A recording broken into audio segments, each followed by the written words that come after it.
So, final result. All welded. Let me get the clamp out of there. All welded. Weld my little bracket back up. Sitting nice straight up and down the way it's supposed to. All kinds of fun.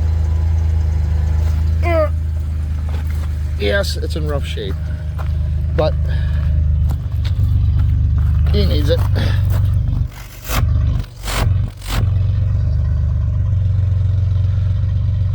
That'll work. No more breathing in exhaust. So that was it.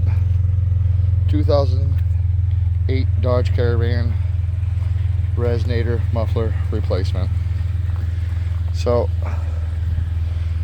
only need 12 more subscribers before I can go live and actually do this live and see what you guys think, opinions, suggestions, comments.